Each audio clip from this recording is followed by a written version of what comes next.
so excited to always have the privilege of having intimate conversations with my mentor, my dear friend, Dr. George C. Frazier, who's the best-selling author of 6 books on the subject of networking and building effective relationships. He's been probably top 5 speakers in the world, especially amongst Black people for the past 20 plus years. You can't get any more excited to hear a message than you can when you are in the presence or in close proximity to Dr. George C. Frazier's company. Has been in existence for over 40 years, FrazierNet. Now it has evolved into Frazier Nation. He's the founder of the Power Networking Conference. We'll talk a little bit more about that a little bit later. He has received over 400 awards and citations and plaques and all types of things. He's been in the Business Hall of Fame. We always have sports Hall of Famers. We're always talking about who's the GOAT, you're right, LeBron or Michael Jordan, but we very rarely talk about the GOATs in the business and financial world amongst us. And here we have one right in our midst and who's going to speak to us this evening, who's a Business Hall of Famer. He's been on the cover of Black Enterprise. Upscale magazine called him Black America's #1 networker. Currently, where Dr. Frazier is in his life, and I've been with him over the past 2 years, watching him crisscross the country to help install wealth building centers in churches, concentrating and focusing on financial literacy and financial education, and developing a model to where this is free to our people. So this has been a tremendous witness that I've been able to watch this up close and personal. And so tonight we're going to talk about that. We're going to talk about the Power Networking Conference. I mean, I don't know what else to say. I could go on and on and on about Dr. George C. Frazier, all of the people that he has helped, all of the people that he has given a hand up, all of the people that he shared his platform, his stage, his resources, his network with. He knows the who's who of Black America. And so without further delay, I want to introduce to some of you, right? Because some of you may have not heard of Dr. George C. Frazier before.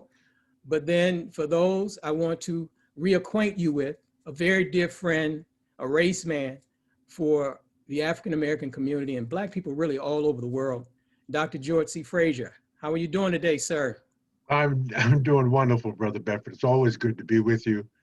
And man, God bless you for the work that you have committed your life to and for staying the course and just doing right by our people. And you are just a stand-up brother with the perfect name, Brother Bedford. Yes. And again, it's just an honor to be sharing the screen with you. We've done a wonderful series of all-star podcasts, of which we'll have part 2 beginning the first quarter of next year. We get through this virtual conference, but again, thank you so much, man. You're a gentleman and a scholar. Man, thank you so much, George. That means a lot coming from you because, again, just being in, walking with you, it's very rare that you get an opportunity to walk with people who are doing something very significant, right? I posted something earlier about, Black leadership has to have a certain mind, heart, and spirit, and has to take much because Black folks will wear your ass out. I saw that. I commented on that. I'm loving your post, by the way. Thank you. They will. Yeah, they'll wear you out. And it's not something that we're just throwing out there. It's just historically, whenever we've had Black leadership, not only have they had to fight the opposition on the outside, but there's always been an element within that will try our patience, who will sell us out, who will do all of those things. And so to love Black people and to serve Black people, you have to have a special type of heart, special type of mind, and a special type of spirit. And so again, to be able to walk with you on this journey over this last decade or so, myself personally walking with you, has been an honor and a privilege. So really appreciate that, Dr. Frazier. Thank you. Yeah, so what we're going to do, people, there's a couple things. You heard me mention that, and Kim Yan says, hi, Dr. Frey. I know a lot of people are going to keep chiming in saying, hi, Dr. Yeah. Frey. So when I can say your name and shout you out, I will do that. Don't stop, of course, acknowledging that you're here with Dr. Frazier. I mentioned the Masters of Business Network and Mastermind earlier. What I want to do for everyone who stays on towards the end, I want to share with you how you can get 3 months of coaching, access to my training, everything for free for 3 whole months. I want to give that to you for staying with us. And I'll tell you how you can get that at the conclusion. So I want you to stay all the way to the end, hear everything we have to say. And then for those select few, I'll show you how you can have me working with you every week and access to all of my trainings in our network for 90 whole days. I really want to close out the year helping as many Black people as possible. And I know that's your goal as well, Dr. Frazier. And so at the end, we'll share with them how they can do that. There is a catch, but we'll share that at the very end. So let's go ahead and get started with this conversation, Dr. Frazier. I want to ask you, with the contentious political discourse, and I'm not even speaking outside of our community, I'm talking about what's happening within our community at this time. I think a lot of it comes from us missing each other, not knowing exactly where we're coming from. And so I want you to speak to both sides of the debate, but I want to tee it up for you so that you can really unpack this, because a lot of the debate, a lot of the argument comes from a lot of history. And if we're in the moment and we're screaming at each other, we just don't know what others know and why they are presenting a case or saying the things that they're saying. And again, if we knew, I think we could all come to an agreement and be in unison and really make some things happen and be effective from November onward. Okay, so let me kind of tee it up for Dr. Frazier. And then I want him to unpack it and speak to both groups, and then we'll go further. But this is on the political tip. Most people don't know that we literally had the right to vote since 1870, after the Emancipation Proclamation and then the amendments, 13th, 14th, and 15th Amendments. We had the right to vote. We were voting, right? We elected Blacks to Congress, different seats in Congress. We're talking about right after the Emancipation Proclamation. Now, at that time, practically all Black people were Republicans because Abraham Lincoln was a Republican who freed the slaves. Black people were pretty much Republicans all the way up. They started departing from the Republican Party during the Great Depression. I believe it was the second administration of Roosevelt, with the New Deal, and we started gravitating. So you started having Blacks still gravitating towards this New Deal, the new philosophies of the Democratic Party, but then you had those who were stuck in the Lincoln Party. So we were still, the numbers were more than 60% still Republican, but starting to drift. Then in 1960, I want you to follow this, is that when John F. Kennedy was elected, it wasn't like Black folks were voting for Democrats in droves. They played a part, but they were asking for something. The civil rights movement had an ask. They had something that they demanded. And so, of course, unfortunately, John F. Kennedy was assassinated, and Lyndon Baines Johnson picked up the mantle, and in 1964 passed the Civil Rights Act. 1965, the Voting Rights Act. But all of this came because the civil rights movement put pressure, or they had a demand that John F. Kennedy started, Lyndon Baines Johnson finished it. And at that point, along with the stuff that Goldwater was talking about, Black folks just left the Republican Party and joined the Democratic Party. Now that's important to know. That's just history, that we've been a part of both parties. After Lyndon Baines Johnson, then we have Richard Nixon, right? We know what Richard Nixon did. And of course, Black people did not want to stomach what Richard Nixon did. And then we voted for, and of course, it wasn't just Richard Nixon, it was Richard Nixon and Gerald Ford, who was the vice president, who became president after he got out. But Black people, being disgusted with the Republican Party, of course, voted for Jimmy Carter. Here's the thing, we didn't have an ask for Jimmy Carter. We were just relieved to get rid of Nixon, the Republican administration. We didn't have an ask. Jimmy Carter did his best, but we didn't get much from it. Our reward for just giving the vote without much of a demand, you know what we got 4 years later? Ronald Reagan. Right. We got Ronald Reagan for 8 years, and Black people were feeling it. I don't even want to go through all of the scandals and everything that happened. But again, we didn't have an ask.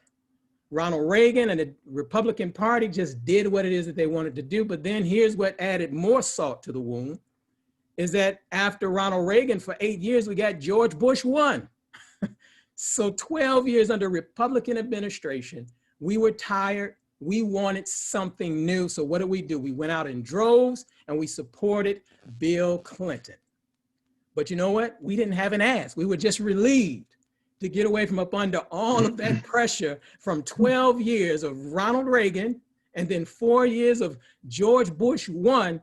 We would have elected anybody. However, Bill Clinton was smooth, clever, charming, and we even called him the first Black president, right? Remember, he was the first Black president. He played a saxophone on Arsenio Hall, but we didn't have an ask. We didn't ask for anything. And in fact, if you go back through history, scholars, thought leaders would say that we lost more under the Bill Clinton administration than we did under the Republican administration because we didn't have an ask. In fact, that's when the crime bill and everything else came in.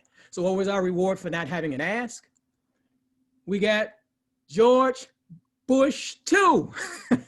And George Bush 2 came in and we saw what he did.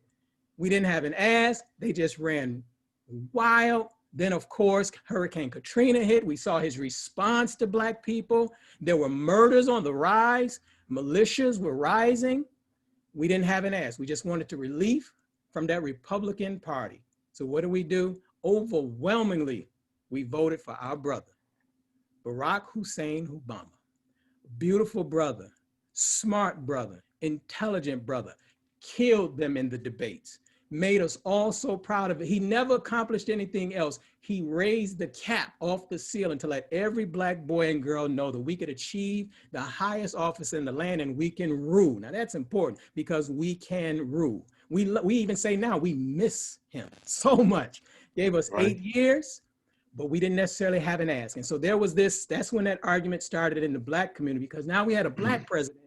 We didn't have a serious ask, but we were just so relieved to get away from up under Bush 2 that we didn't have a strong ask. What was the reward? We didn't get a lot. We got some things. We got a lot more pride, right? We were very prideful of the accomplishment, having that beautiful family in the White House, than policy. So then what happened?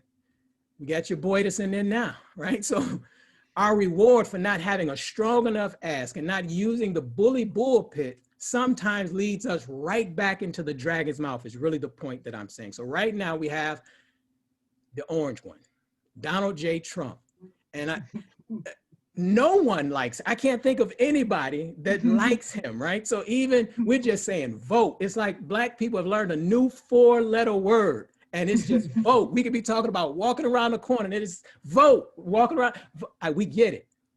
But so here's the point I'm making now, Dr. Frazier. Now I want to turn it over to you. Now that we know that we don't want Donald J. Trump, or as some of us like to say, 45, we just don't want him, or the orange one, whatever you want to call him. And we know that we want someone who's going to speak to our interests. I want you to speak to both sides of this, Dr. Frazier. Is it wrong for some of us to say that we still should have an ask of the Democratic Party, even though we know we want relief from Trump? We know we don't want no more of this. This man has taken America to the pit of hell. We understand that. But should we not have an ask of the Democratic Party at this particular time. So I want you to speak to those who are just saying, just vote no matter what, the worst of two evils. But then also I want you to speak to those who kind of know that history and are saying, if we didn't get anything or what we really needed up under President Obama, shouldn't we at least make Biden commit to something? I want you to speak to both camps, Dr. Frazier. Yeah, wow, you have done an incredibly scholarly summation, and you've made the answers and my response a lot easier by giving that historical perspective. Of course, we should have an ask. If you go on Joe Biden's website, it's the first Black agenda by any party that I've seen. Mm-hmm. And it's pretty good. Is it everything that we want? Is he deeply committed to reparations? The answer would be no on both of those occasions. But it is a start. It is an agenda. So that's A. B, what we really want, we're not going to have it obviously in time for this presidency. But I think the future for us is our own party, a Black political party, coalition, something that produces an ask and uses the sledgehammer of our mass support if in fact we can get agreement to whomever is next to fulfilling or focusing on or delivering our requests, so that if and when they do or don't, we can hold their feet to the fire.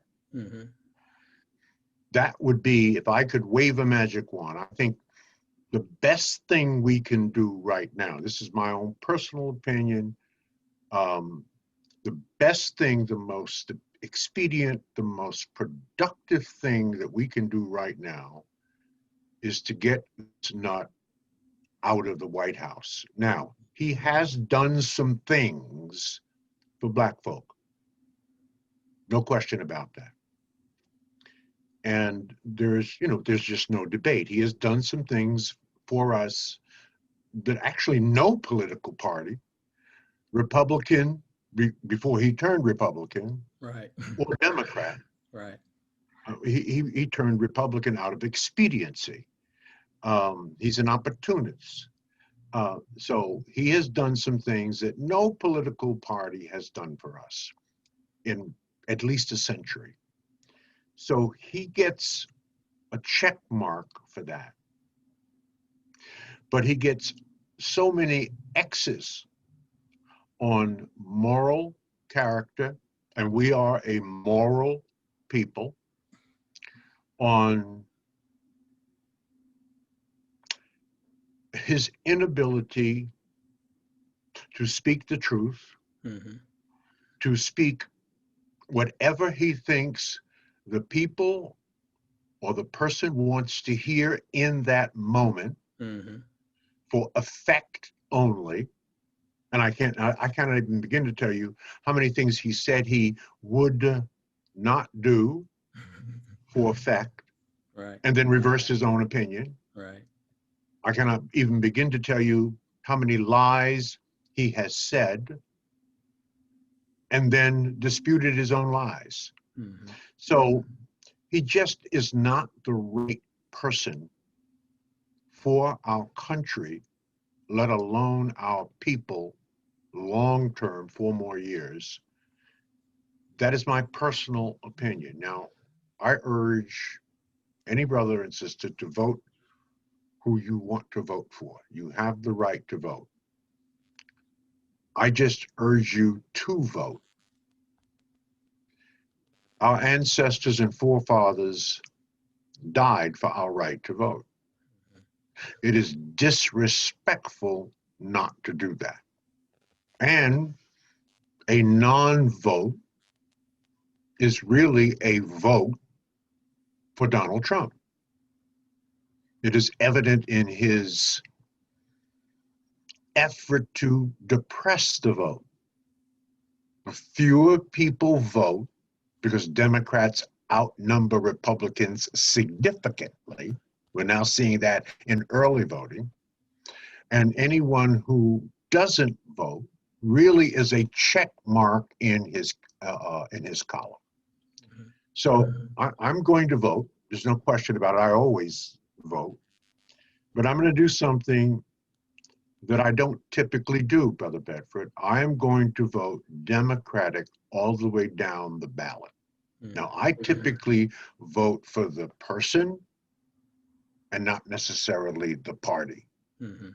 Except at this moment in time, I really don't know of a Republican living that I respect.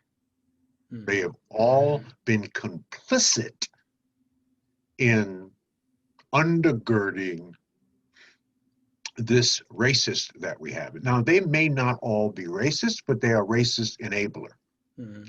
And that to me is one and the same. So I am voting Democratic all the way down the ticket. I think we're going to see a lot of that, certainly from Black people. But the most important thing, you gave a scholarly summation of the state of our political condition. I think now we have to do what is expedient, but the election is 18 days away. Get rid of the dirt in the office, clean out the office, vacuum the office. And then I really think we ought to start, and you know, I'm about collaboration. I am about networking, connecting the dots, leveraging effectively our collective resources and intellectual capital. And I really think that the long-term goal is really to coalesce around a Black political party. And that ultimately will evolve into the kind of sledgehammer that we need to force whomever will be on the ballots in years to come to more seriously consider our requests. Yes.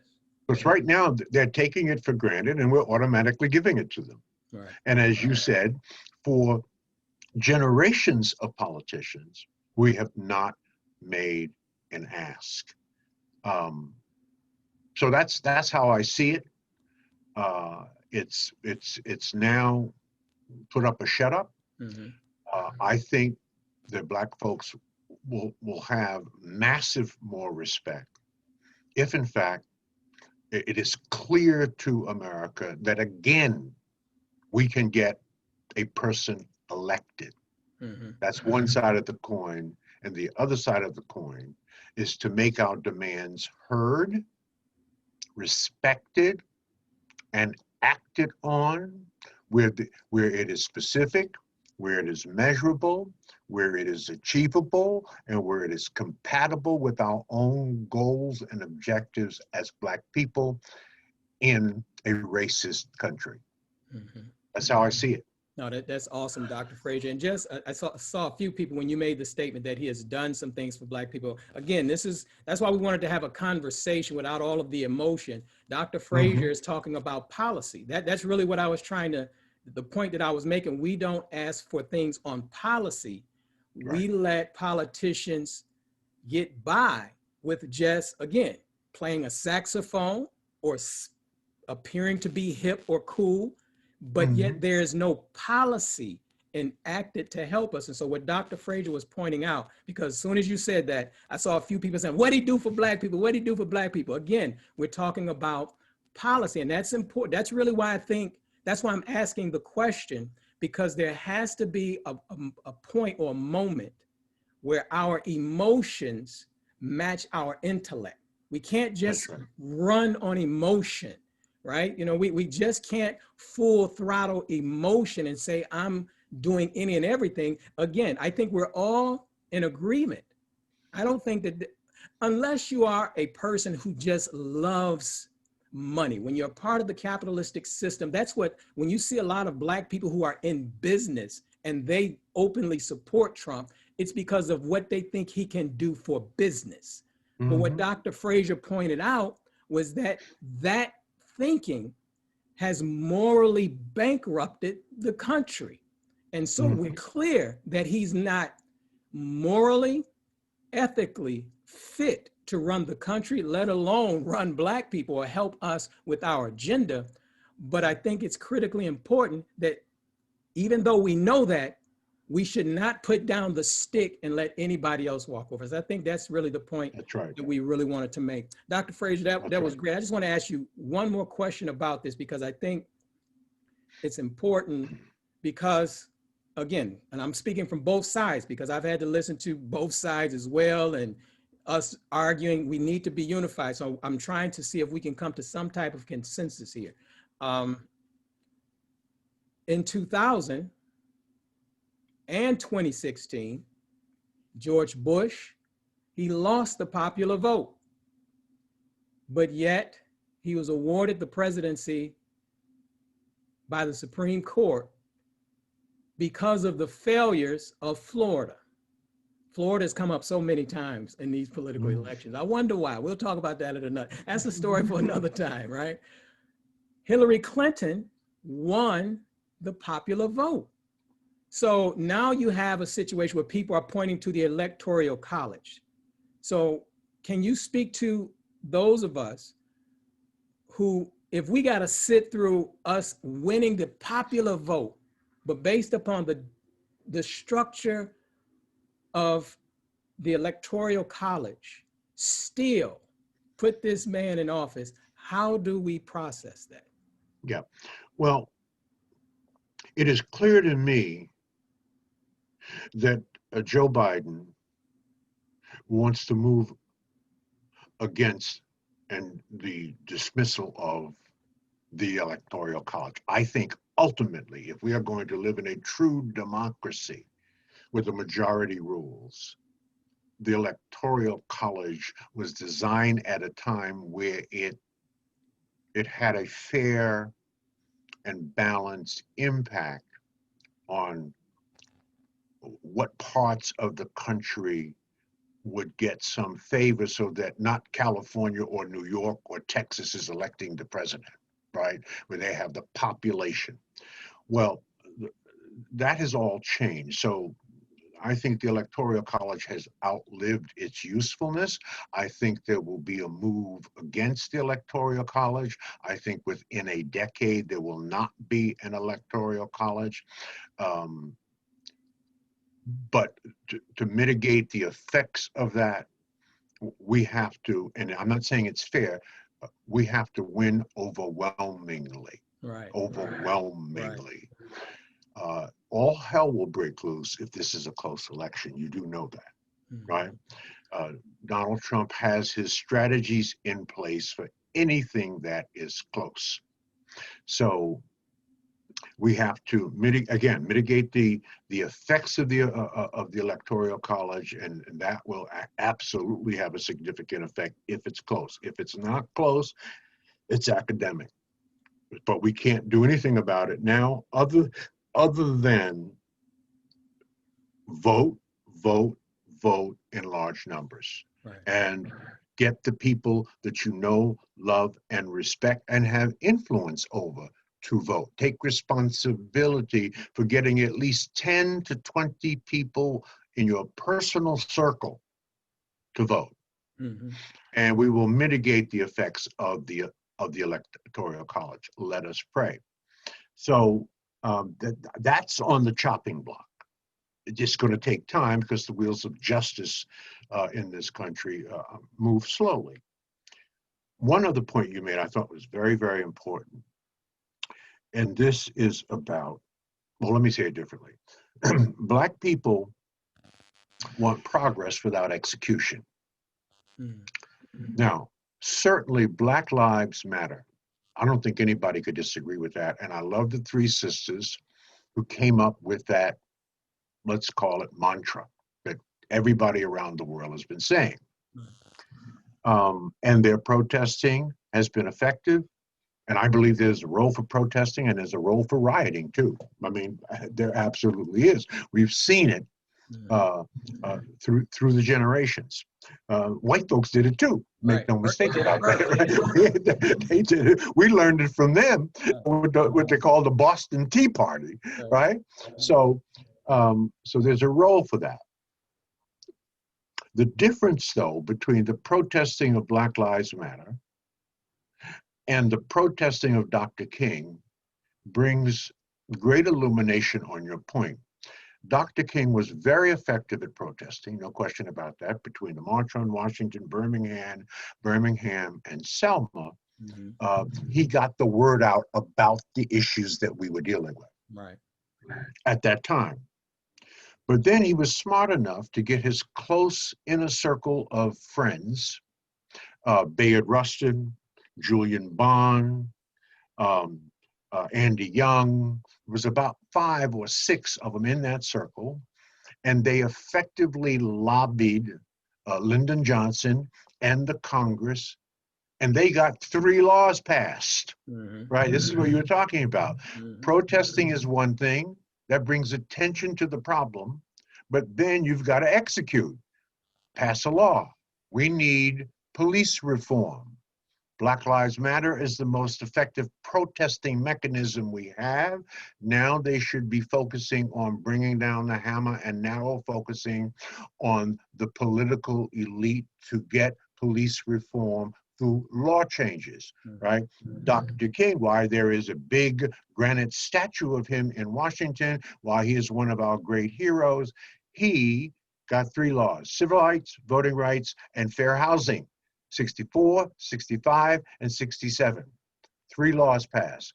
So when Donald Trump says he has done more for Black people since Lincoln, he's lying. Lyndon Johnson, basically, with the pressure from Dr. King and his cronies, right, actually got us 3 laws. So I don't know what he's talking about. Yes, he got us some jobs, no question about that. Some economic stimulus, there's no question about that. But now it's time to put the hammer down and use the incredible mechanism of Black Lives Matter and begin focusing on what are the next laws that we need executed and passed, and work on that. That's profound, Dr. Frazier. So let's kind of sum this up, just this first part, before we move on to economics, just so that we're clear, because again, I see someone asked again, no, give us an answer about what has he done for Black people. And Dr. Frazier said it about 5 times, but again, you want to hear something, again, social. We're talking about some policies. That's what we're talking about, the law, some things that he has done.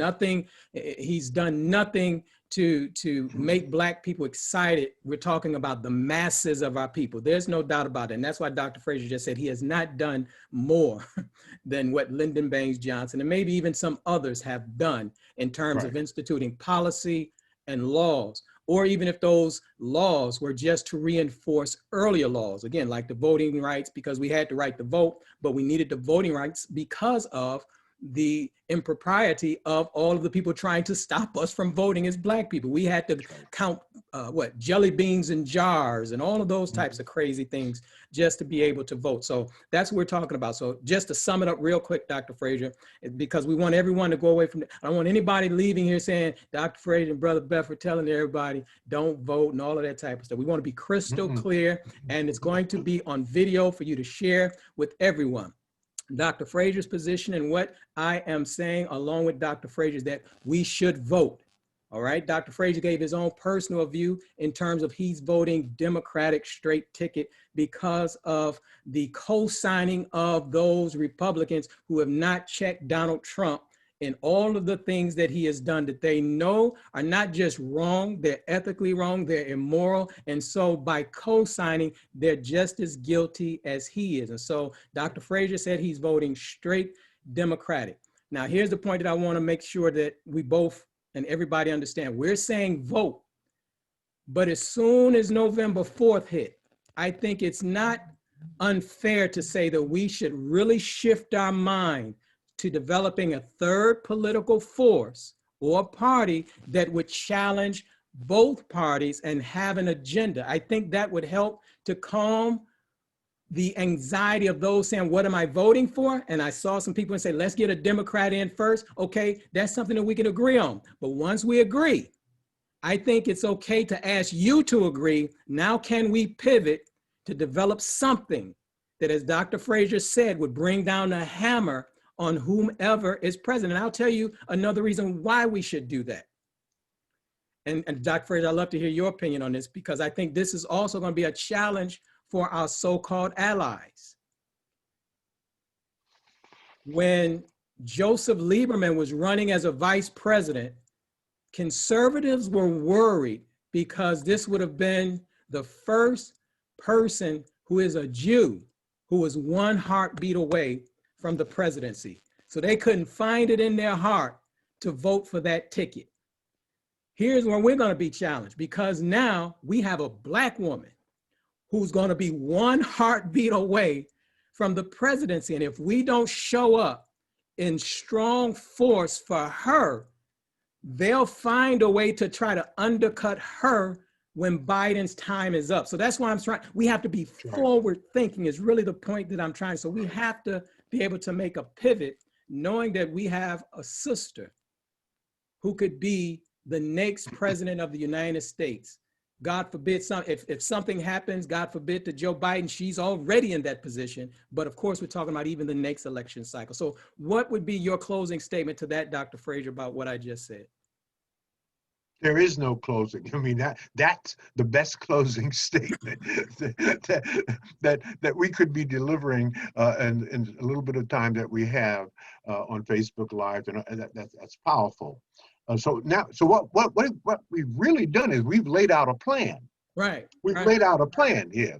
We have a short-term, midterm, and long-term plan. 1, get Biden in. 2, do the things to undergird Biden and ultimately Senator Kamala Harris, to strategically position her to make it easier for her to be elected the first woman, let alone Black woman, to the presidency of the United States.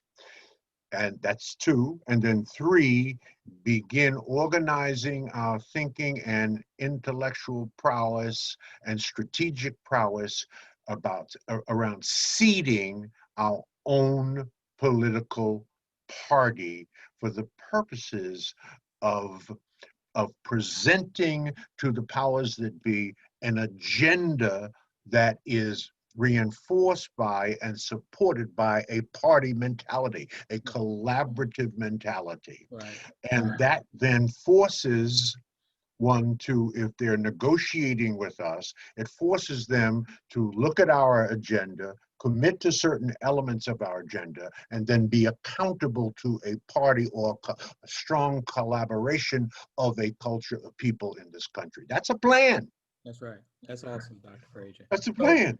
Yeah. So again, so you've heard Dr. Frazier and Brother Bedford's 3-point plan, right? So we don't want anybody going away from here saying Brother Bedford said don't vote this. He's supporting this person. He's supporting that person. Again, divide and conquer. As long as we're divided on this, so there has to be some compromise, some give and take internally amongst us to know where each other is coming from. So those who are saying vote, you're not wrong. But those who are saying that we need to have a strong ass, they're not wrong either. But we have to find a strategy to make both of those things work so that all of us can benefit. So again, so that the reward for our not being strong politically would not be the next Republican. If you notice, it seems like the Republican presidents have gotten worse and worse and worse. So can you imagine somebody being worse than the orange one? So that means we have to vote, but then we also have to be smart and not bail out of the process. So we get our man in, and then we bail out of the process. And then 4 years later, we're scrambling around trying to figure out how did this one get in office. So that's right. Dr. Frazier and Brother Bedford's 3-point plan. I put my stamp of approval on it, so we hope that you do too. And so now we want to move on to economics. Dr. Frazier, it's the same thing. We have this contentious discourse in our community about economics, right? And so you being a proponent, an advocate, staunch advocate about economics and financial literacy, I think the biggest point that I see is the same thing, Dr. Frazier, is that the conversations that we have, we miss each other because economic development as a community is not the same as economic development for an individual person. So when a person begins to talk about generating generational wealth for themselves, it's not the same thing as being a community of people who are totally in charge and in control of our own economics, like our Korean brothers and sisters, like the Jewish community, like the Arab community. They have a business network to where they build up the infrastructure to maintain all of their businesses, from the shopkeeper all the way to the big banks. So Dr. Frazier, I think a lot of us are having these clashes because, again, we're having these two different conversations. Someone is thinking macroeconomics, and then others are thinking microeconomics. So could you speak to both people again so that we can come to some type of connection? Sure. So I want to say these next things and still be loved, brothers and sisters. Sometimes the light at the end of a tunnel is a train. Mm. And every cloud does not have a silver lining. Sometimes it's hiding a tornado. Okay. All of the problems that we have are not necessarily opportunities. So you got to wipe that smile off your face, brothers and sisters, and take off your rose-colored glasses and get a grip on our economic reality out here. Things in the world of wealth and economics within the context of our community are really bad. I mean, they really are. And it's going to take a realistic view to fix it. We're going to have to do some hard work. Now, it's not that we can't do it. We can. But more importantly, we must do it. I've often quoted Dr. Amos Wilson, who I love. And if you don't know who Amos Wilson is, go to YouTube and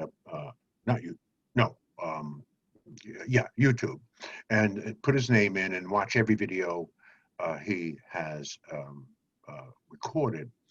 And he said something in 1994. He died in 1995.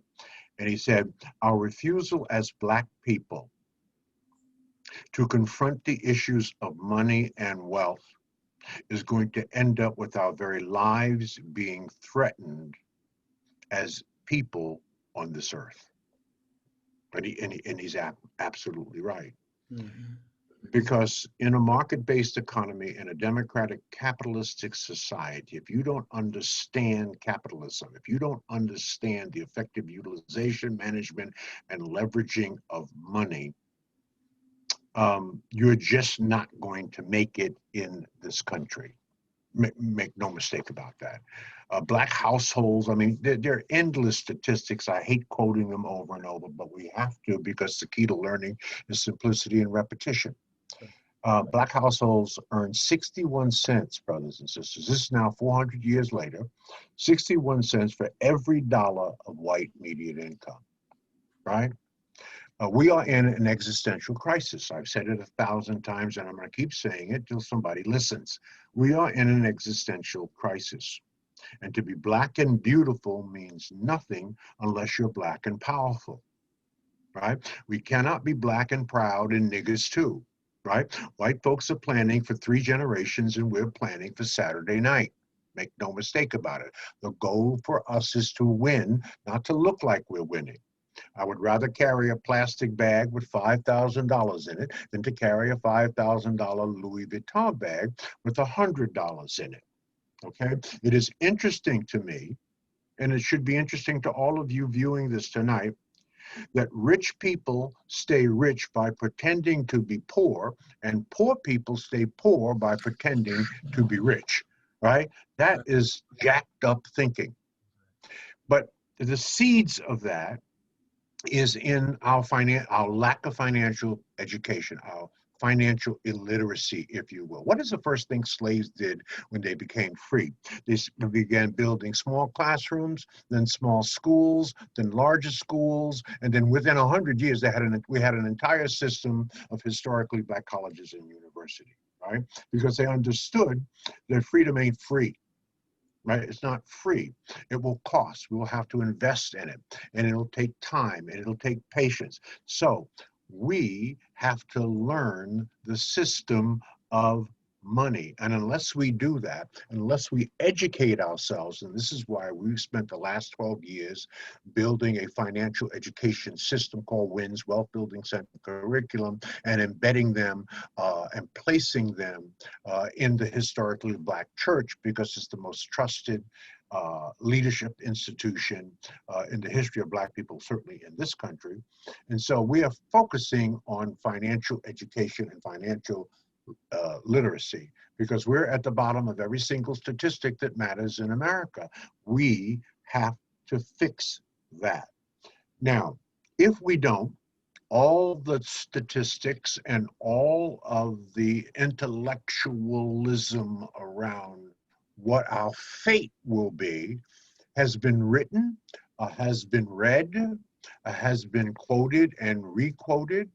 The most recent devastating study by the Institute of Policy Studies on the state of economics in Black America. The closing statement of this massive study was out in April of 2018. And it basically said, and I'm paraphrasing a bit, by 2053, this is the quote, this is the final quote, by 2053, 10 years after the country is projected to become majority non-white, Black median families will own zero wealth if current trends continue. White family will own about $250,000 plus, right? So if you own zero wealth in a market-based economy and a democratic capitalistic society, that means you have effectively worked your way into a second slavery. Try to operate in this country without money. So we have to fix that. White people will not be fixing that. The system as designed works wonderfully well for white people. So they're not really that interested in fixing it. We have to fix it. That means we have to put ourselves first when it comes to economic education and financial literacy, because until Black America puts Black America first, Black America will always be last. All right. So it's time for us to circle the wagons. And I think one of the top two, no more than three, but I say within the top two goals for the 21st century for Black people is economic development and wealth creation, that economics must become the new Black power.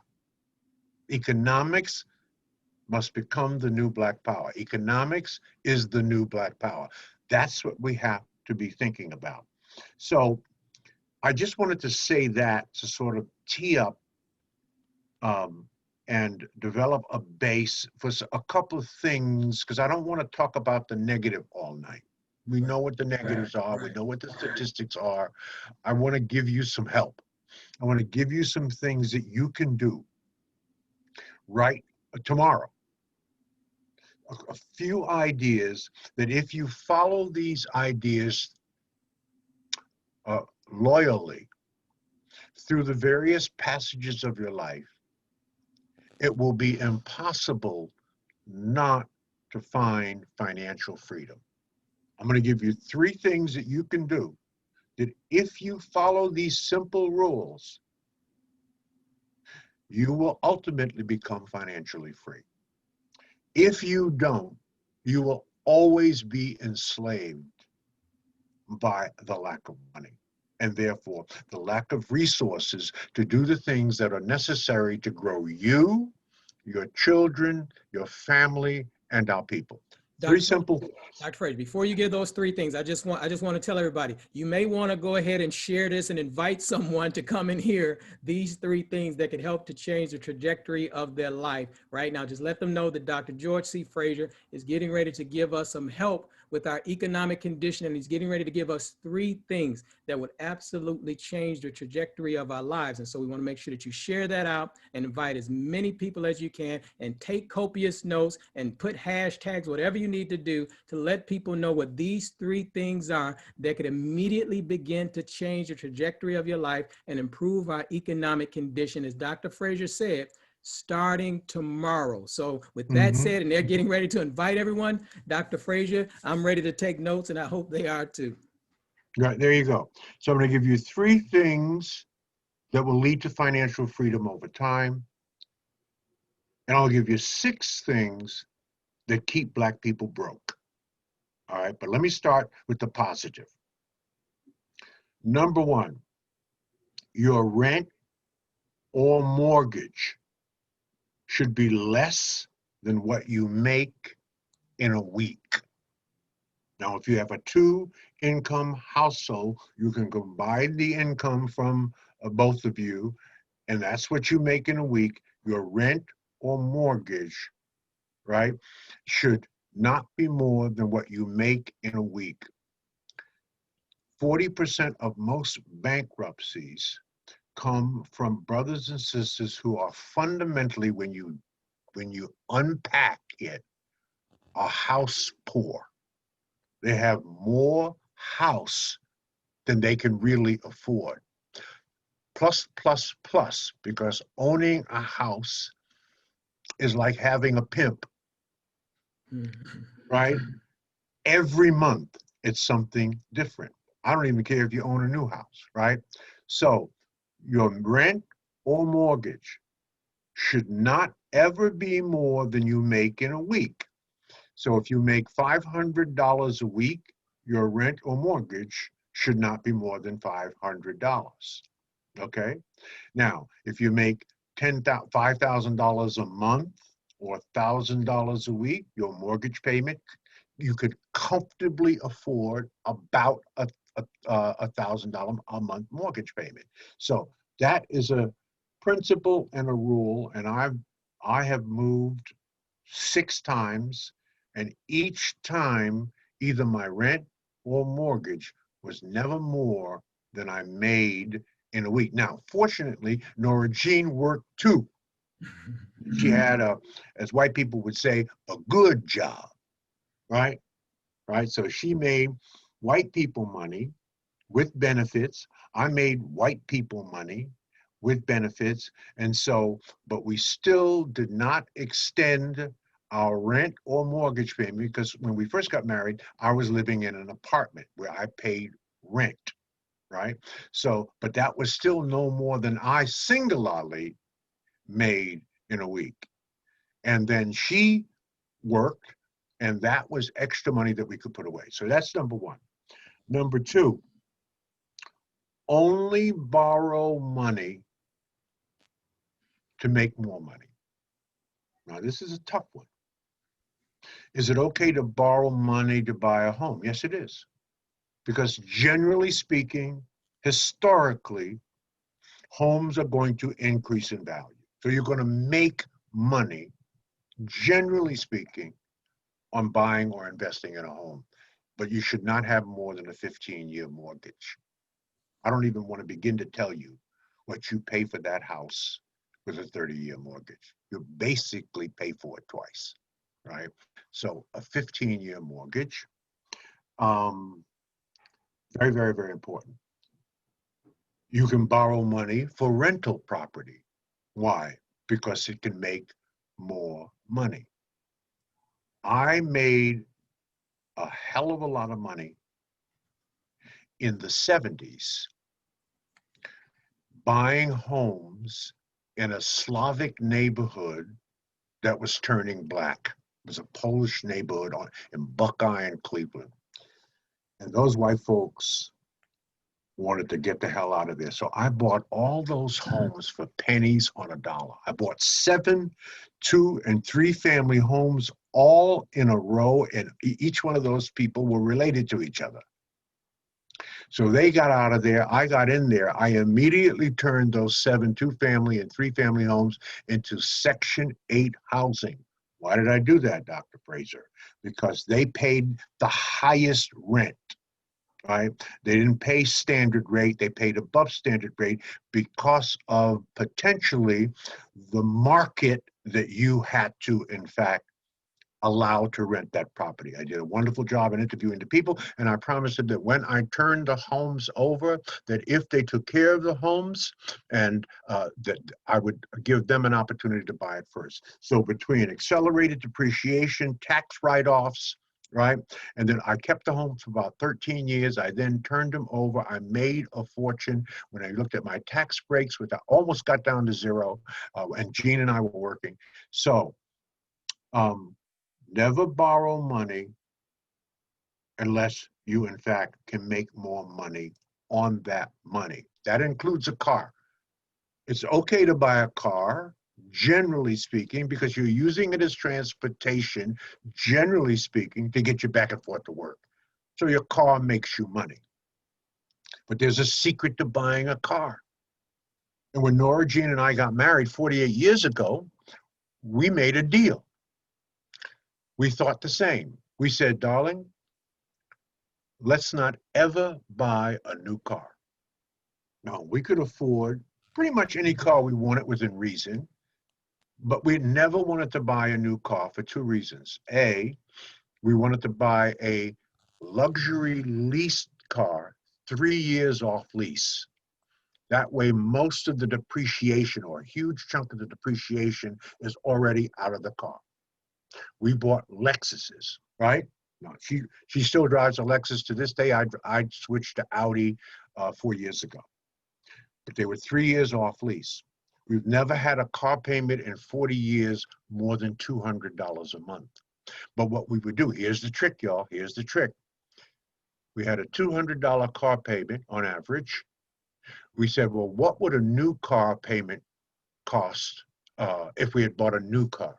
And typically it was somewhere between $400 and $500. We took the difference between our $200 payment on our used car and the new car, the theoretical new car, had we bought it.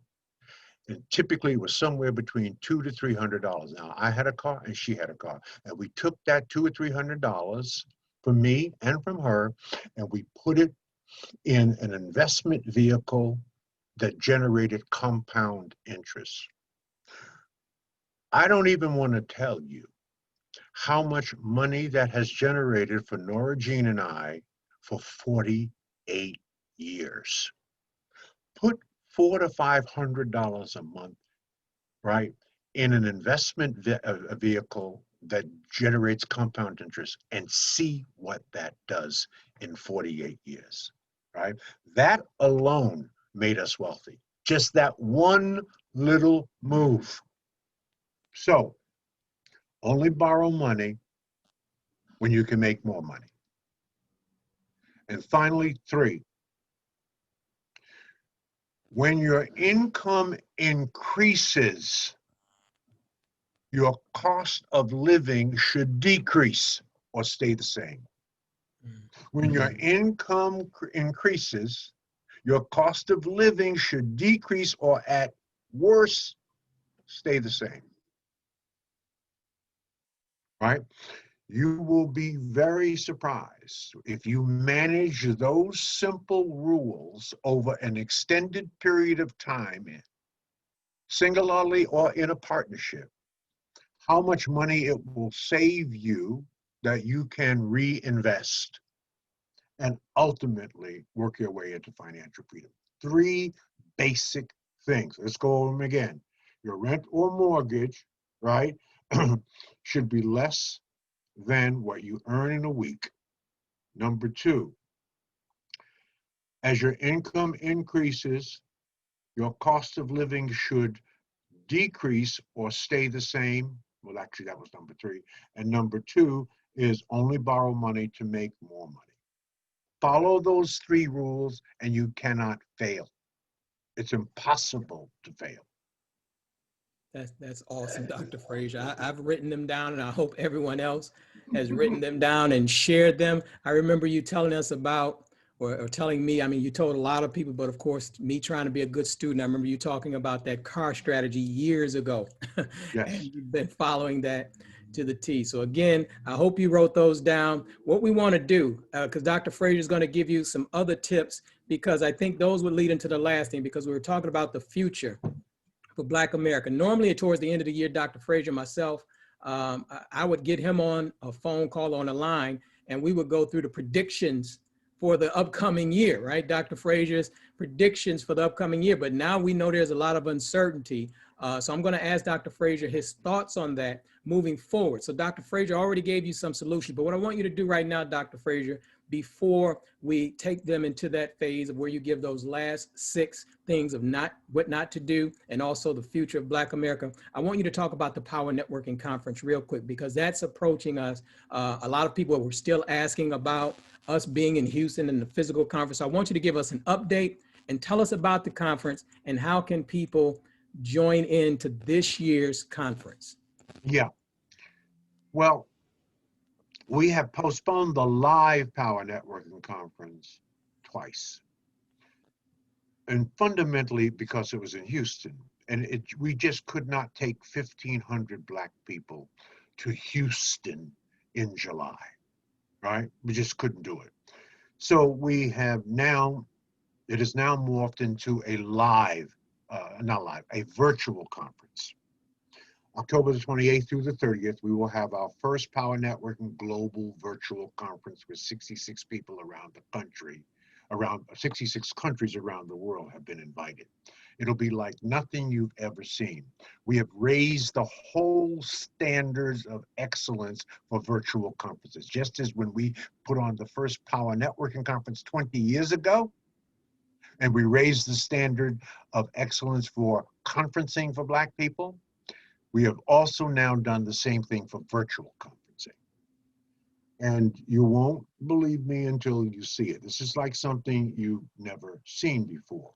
So not only do we have power speakers and power presenters and power panel discussions that includes participation by Brother Bedford, we now have something called special moments where our superstar celebrities will be chiming in.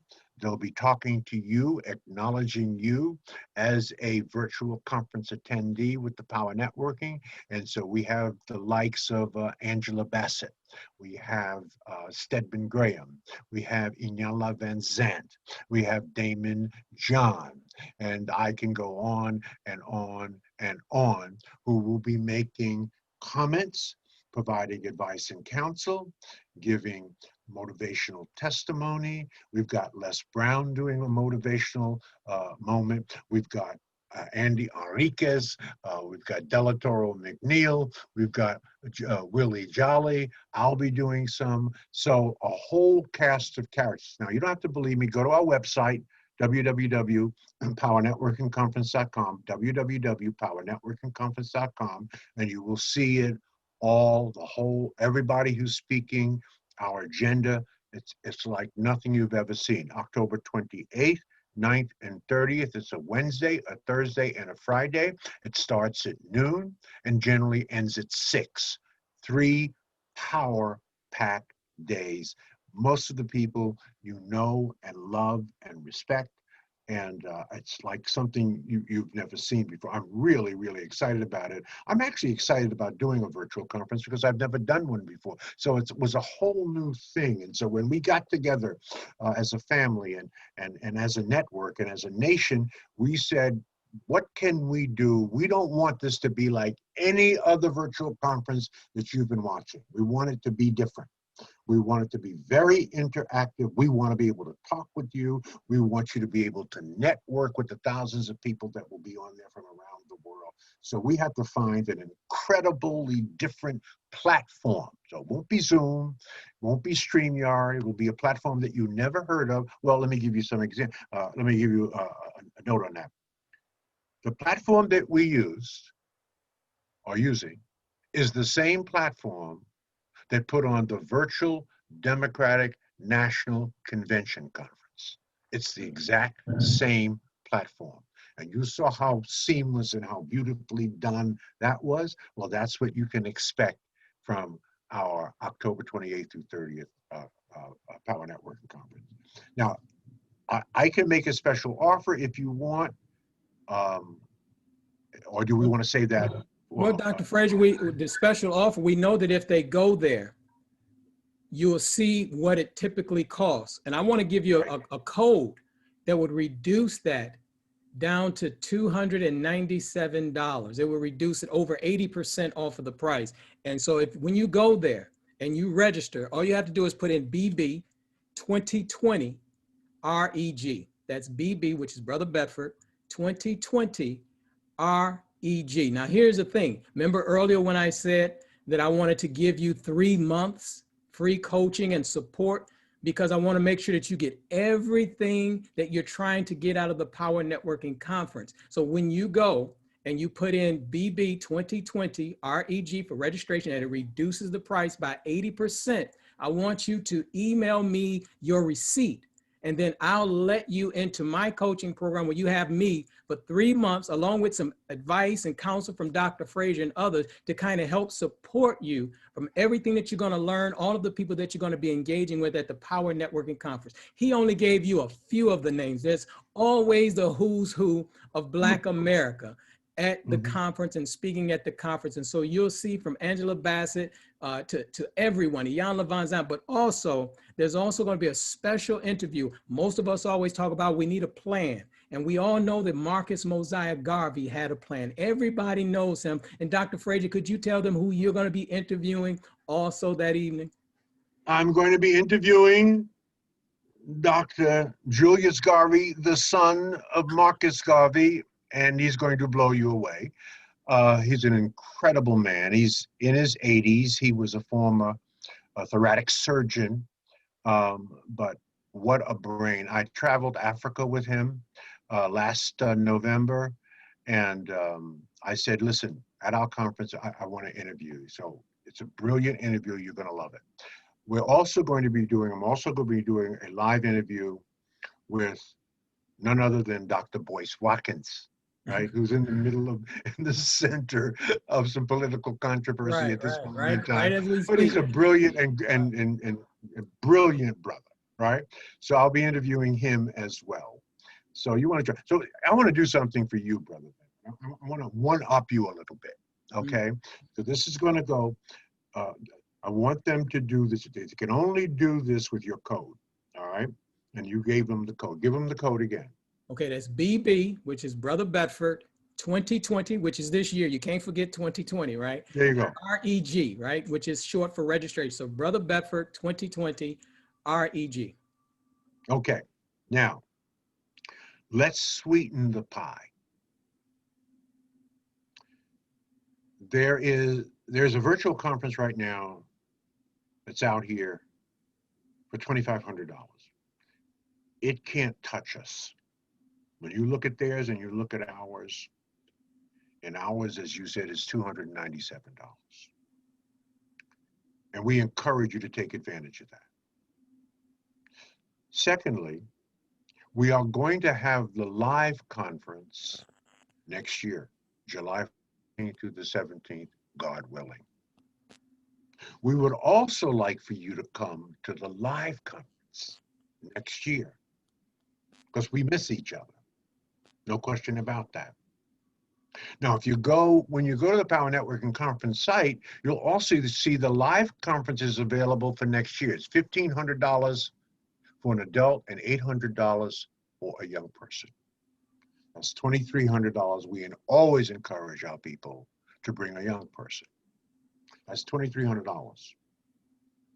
The virtual costs $297. So you add those two together, that's $2,600. You get the live conference and you get the virtual conference. That would be rack rate $2,600.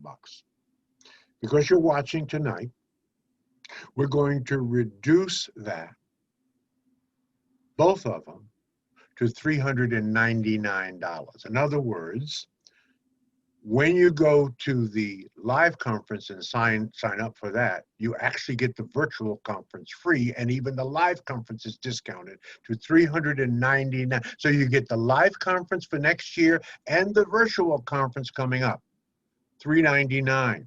Now that offer you can't get on the site. Wow. The only way you can get that offer is through me, right? So you have to email me at gfrazier@fraziernet.com. gfrazier@fraziernet.com. Put in the subject line, I'm in. Now, everyone that comes to me, Brother Bedford, gets credit, right? Put in the subject line, BB. That's all I want to know. BB. BB. I'm in, BB. Right? Then in the body of the email, just put your name and your cell number. Your name and your cell number. And I will personally call you, and we will close the deal over the phone. Now, and we might have a little chit chat. Yeah, I hope you all are getting this. So just for the sake of clarity, you're getting the virtual conference that's coming up in a few days. Now, George mentioned, Weeks. a few weeks, couple weeks. You're not only getting the virtual conference for the 3-day virtual conference with everybody that he mentioned and everybody you're going to see on the site. You also have your brothers and sisters from 66 countries. This is being heavily promoted over in Africa. We're going to be congregating and networking online. We'll be meeting our brothers and sisters who are on the continent all over the world. That's the virtual conference. But you're also going to get the physical conference along with this so that you can come. And we know that after COVID, we're going to want to get together and hug each other with masks on, whatever we got to do. But we're going to be able to do that. And so you're going to get that already. So you're going to already be registered for next year, plus get the virtual conference this year. Plus, once you do that with George, as I mentioned, I want to support you and answer your questions. I'm going to give you 3 months of coaching and everything, questions that I know about Dr. Frazier and the Power Networking Conference and the individuals, because we really want to make sure that everyone connects the dots. That is something that you can't pass up. And all you need to do is email Dr. Frazier, G Frazier. We put that in the box there in the chat. Want to make sure if you're on Facebook, put it in the chat so people can get the email address. That's gfrazier@fraziernet.com. Just email Dr. Frazier with the subject line, I'm in, and just put BB next to it or Brother Bedford next to it. And look at this. It's worth the price that Dr. Frazier is going to call you. You probably want to ask him a question or two to chat. So this is just phenomenal. Thank you for that, Dr. Frazier. What we want to do, we're going to keep it open because we wanted to make sure that we put that out there to let you know what you have access to, because we want to give you solutions for everything that we talked about.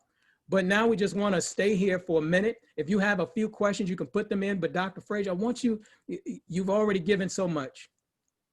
What is your vision for Black America? I mean, we've talked about a lot of statistics, and obviously a lot of the statistics that you were talking about was prior to COVID-19, right? And so a lot of those things have been pulled right to our doorstep. And so now you've given us some tools to prepare, some financial advice, all of the advice and tutelage and training and coaching and mentoring that you're going to get at the Power Networking Conference, the Global Virtual Conference, and the physical conference. Well, I'm going to be there, Dr. Frazier, Dr. Boyce Watkins, Les Brown, so many different people are going to be there. You have to be there. I just want you to kind of share with us just a few things. I know you mentioned the 6 things that you wanted to point out. Include that into the future, what you see as the future of Black America as we move forward. We birthed the future of Black America at the live conference last year when we birthed our own nation, Frazier Nation, citizens of generational wealth. When people come to either the virtual conference or the live conference, we have taken the next step in this new nation. This is a global nation. When people said to me 2 years ago, when I started talking about this among my family and friends, they said, a virtual nation? I said, yeah. I said, because we're really in the Model T stages of the internet. You think this is all that? This is nothing. This is nothing. Henry Ford made the Model T for 20 years, and in 1921, he couldn't imagine that 40 years later there would be a car called the Lamborghini Countach that could go from 0 to 60 in 6 seconds, and the Model T couldn't even go to 60 miles an hour. 20 years later, after that, there was a Ferrari Testarossa that could go from 0 to 60 in 4 seconds. He couldn't even imagine a car like that. We couldn't even imagine what this is going to look like 20 years from now with artificial intelligence, virtual reality, augmented reality, mixed reality, and 20G. What is this going to look like? You are going to be virtually conferencing and having a virtual nation with goggles on, right? So that's what we're going to be doing. So when I introduced that idea, I said everything is going to be virtual at some point in time, or a significant part of our life will be virtual. So people sort of snickered. Then the pandemic comes, and it is now normalized virtual. Much of what we will be doing will be virtual. And so now we have real estate of our own. We will have a virtual nation, and we will be able to connect the dots globally, share the intellectual capital that we have, the physical resources that we have. We will make it easier for us to recycle Black dollars, recycle relationship capital, right? Now, I don't have $1 billion in cash, but I have $1 billion in relationship capital, right? Which I invest in and spend wisely, as you do too. You're part of my relationship capital portfolio, Brother Bedford, as I am a part of your relationship capital portfolio. And that's what we're teaching our people how to do, is to invest in relationships, right? And ultimately turn it into a tangible thing that can be utilized to benefit you, to benefit your family, and to benefit our people. And we can do all of that now virtually. And we have built a nation. You go to onefraziernation.com, onefraziernation.com, and you'll see what we are talking about. We have tens of thousands of members or citizens, because we don't really have members. You can start as a member, but you have to earn your way to be a citizen. Just like you go to any nation, you can come in and participate, but eventually you have to earn your citizenship. It's the same thing in our nation, right? And so you'll see all of that when you go there. So that I think will be a huge part of the future of Black people in the diaspora in terms of effectively connecting the dots, leveraging our collective resources and intellectual capital. We're going to do it virtually. We're going to instruct virtually. We're going to coach virtually. We're going to invest in intellectual capital virtually. We're going to train virtually. We're going to seize opportunities and develop new opportunities virtually. So that, to me, is the future. It doesn't mean there will not be a role for us here on the ground. Of course there will be, right? Of course there will be. But there's new real estate to be had, and that real estate is in the cloud. And it's upon us to use this incredible brain that we have as Black people. We are favored by Black people. We are God's first people. I said we were favored by God because we're God's first people, and to think outside of the box and do something different. And this is different, and we've already started. We're not planning on it. We're not thinking about it. We have actually done it. We have done it. We did it last year at the conference. We had to put a pin in it when it came around to this year because of the pandemic. But we have our own Declaration of Interdependence. We have our own Constitution. We have, in a sense, our own Bill of Rights. We have our own flag, right? And we have our own nation, right? So if anyone is close to following Garvey's steps, Marcus Garvey's steps, this is probably the closest.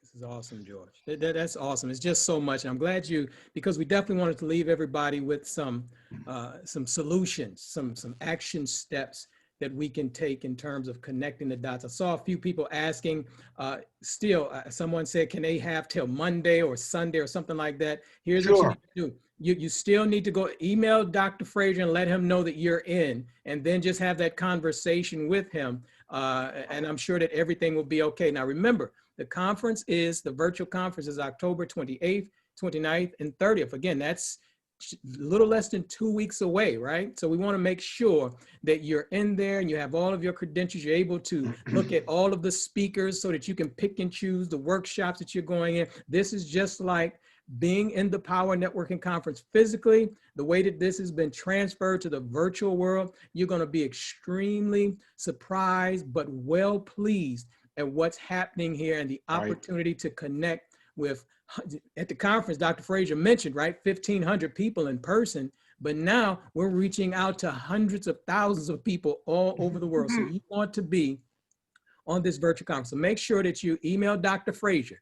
Even if you can't do it tonight, you need to let him know that you're interested so that your spot can be preserved. Just go to G Frazier or email him at gfrazier@fraziernet.com. Again, put I'm in, put BB next to it. And the reason you need to make sure you put BB next to it, because again, if I want to know who it is that we're getting ready to allow you to come in, and we're going to work with you throughout this entire process, getting ready for next year. All right. So what we'll do, I know that there were a couple questions coming in. We want to be respectful of your time, but if we have 1 or 2 questions, we'll go ahead and entertain them while you're doing that.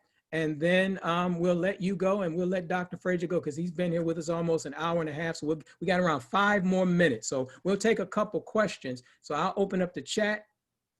I see a lot of people saying, awesome, awesome. Again, they asked what was the price. It's $3.99. Just for the sake of clarity, I believe that's Daryl was asking, what was the price again? That's $3.99. But again, Daryl, that's $3.99 for the virtual conference, also the physical conference next year, and also for the 90 days coaching that I'm doing for $399. It's unheard of. So definitely make sure you email Dr. Frazier. Brother Bedford, maybe I went too low on that. I'm just trying to get people inspired. That's a no-brainer. That's really what you call that's a gift. Offer.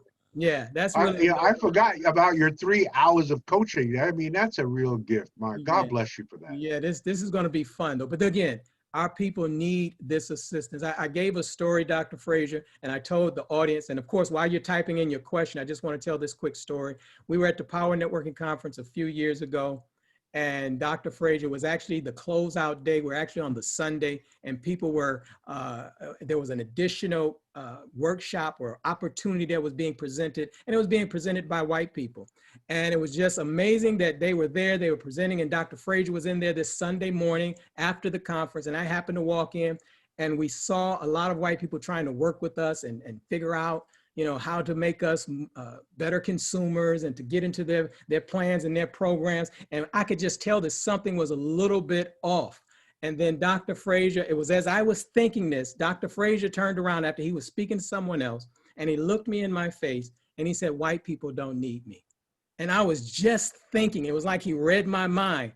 And he was like, "White people don't need me, Black people need me." And so it was almost like we met right there, because that's exactly what I was thinking. And so when you say the offer that we're providing tonight, it's because our people need us. Our people need this guidance. They need this type of connection. They need this type of access so that we can begin to develop the power that we need to have in order to do all the things that we talked about politically and economically earlier. So that's what this is all about. I saw someone ask the question, what was the discount on the youth? Again, that $3.99 includes a youth, a college age person from between 17 to 25.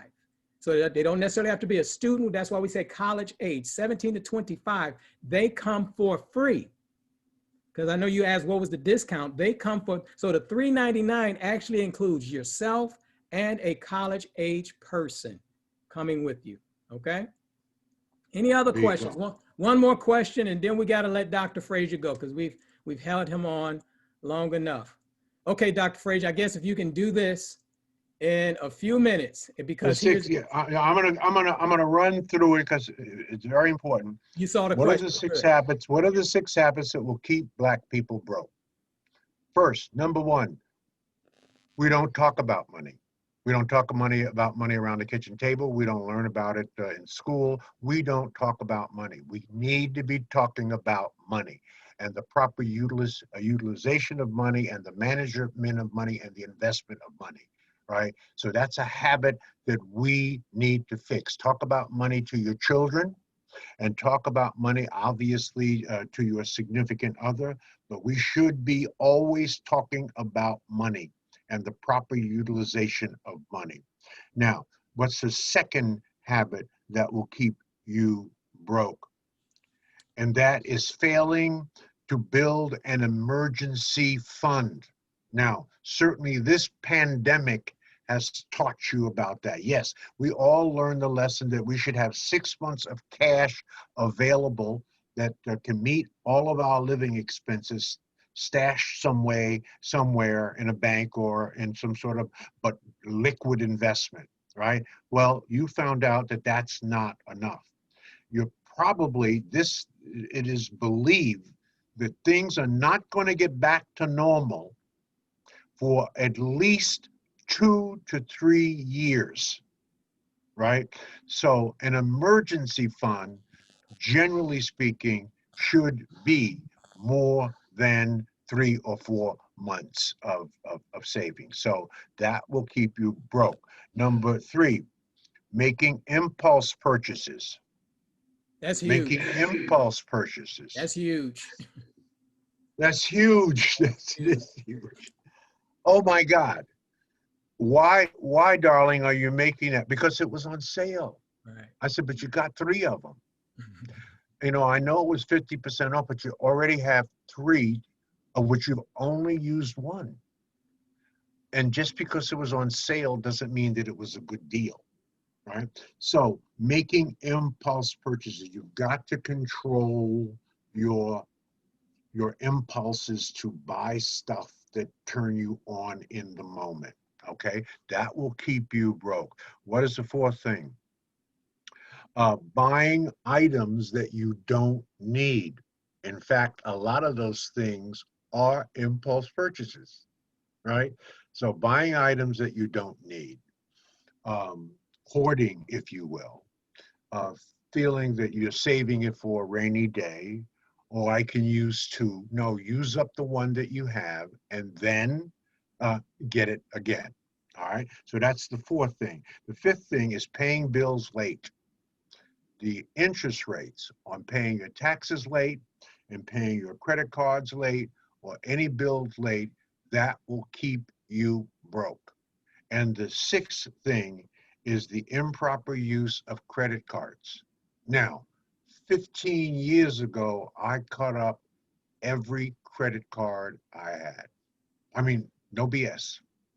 I only have debit cards, which puts me in a restriction. I can only spend money I actually have in my checking account. My debit cards are all attached to my checking account. So rather than getting credit and feeling temporary comfort that I can buy this thing that generally might be an impulse purchase or something that I don't need, I now think about what I'm buying because I'm actually spending or taking money out of my checking account. I have no credit cards. I have not had a credit card for 15 years. Now, my debit card can be a credit card, but it only credits what I have in my checking account. Right. Right? So it's 6 of one, half does the other. So those are 6 habits that will keep you broke if you don't break those habits.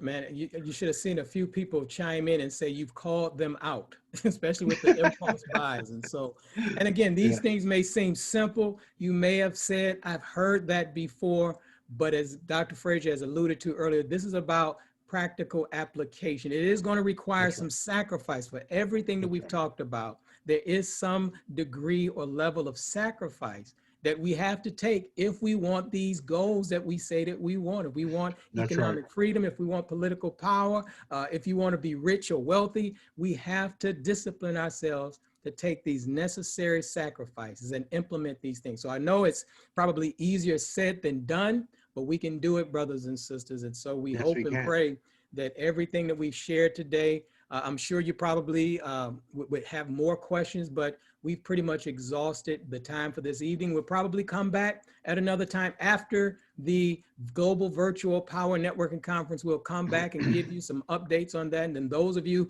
again, who take us up on the offer tonight, make sure you email Dr. Frazier. You not only get the Global Virtual Conference with all of the bells and whistles that come there, you also get the Power Networking Conference next year, the physical Power Networking Conference, where you and a college-age student comes for free. You also get the 90 days of group coaching with us. You get all of that for $399. And all you need to do is email Dr. Frazier at gfrazier@fraziernet.com, gfrazier@fraziernet.com, and just say, I'm in, with BB next to it. Again, he said that he would honor if you can't do it tonight, but he at least needs to hear from you so that he can begin to make the preparations to make sure that your seat is saved. All right, family? George, I'm done. I want you to have any closing remarks or words that you have for our brothers and sisters before we sign off. Yeah, just very simple. In order to receive what God has meant for you, you have to first become you. This is a lot easier said than done. You have to become you, and you have to listen, and you have to develop relationships of people that enrich your life as you enrich their lives. I've said it a million times. Introduce me to your 5 closest friends, and that will tell me who you are. As they know and as they go, so go you. The point here is don't spend major time with minor people. People going nowhere want you to go nowhere with them. People doing nothing want you to do nothing with them. If you want to change your life, change your relationships. It's no more complicated than that. If you are not where you want to be in life, it's because you do not have the right people in your life. You cannot do it alone. Chart a good and righteous course, then stay that course, and then all that is due you will come to you. Thank you so much, Dr. Frazier. Again, thank you all, brothers and sisters, for your time out of your busy life to be with us this evening. Hope you have a beautiful rest of your evening, and have a fabulous weekend. And we will talk to you soon. Take care, everyone. Thank you. Thank you, Brother Bedford. God bless you. Thank you, Dr.